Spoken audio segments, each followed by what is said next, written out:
आयोजन किया गया है? अभी सभी को मालूम है कि पाकिस्तान के साथ में हमारे संबंध अच्छे नहीं चल रहे, इसीलिए केंद्रीय सरकार और राज्य सरकार की गाइडलाइन के तहत ये ऑपरेशन अभ्यास का एक मॉड्यूल लिया गया है और उस मॉड्यूल के तहत यहाँ पे आज इंटरनेशनल बिजनेस सेंटर में मॉड्यूल का आयोजन किया गया है।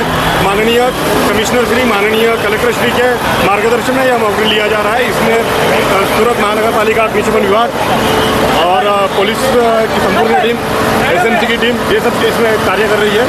ભારત સરકારશ્રી તરફથી ઓપરેશન અભ્યાસ અંતર્ગત મોકડ્રીલ કરવા માટેની સૂચના આપવામાં આવેલ છે। ગુજરાત રાજ્યના માનનીય મુખ્યમંત્રીશ્રી અને માનનીય ગૃહ રાજ્યમંત્રીશ્રીના માર્ગદર્શન હેઠળ આજે સુરત શહેરમાં 4 વાગ્યાથી આ મોકડ્રીલનું આયોજન ચાલુ થયેલ છે, જેમાં 49 સ્થળો ઉપર અલાર્મ વગાડવા માટેની કાર્યવાહી કરવામાં આવી રહી છે। 3 જગ્યાઓ ઉપર મોકડ્રીલનું આયોજન કરવામાં આવી રહ્યું છે, ઇન્ટરનેશનલ બિઝનેસ સેન્ટર, હઝીરા અને સચિન ખાતે।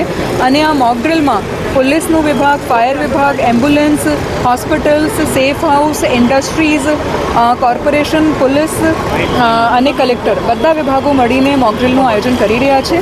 લોકોનું ખૂબ સારું પ્રતિસાદ આ મોકડ્રીલમાં મળી રહ્યું છે અને સાથે સાથે પદાધિકારીશ્રીઓ, MP શ્રી, MLA શ્રી, મેયરશ્રી અને અન્ય લોકો પણ આ મોકડ્રીલમાં જોડાયા છે। સાંજે 7:30 વાગ્યાથી સમગ્ર સુરત શહેરમાં અડધા કલાક માટે 8 વાગ્યા સુધી બ્લેકઆઉટનું પણ આયોજન કરવામાં આવ્યું છે।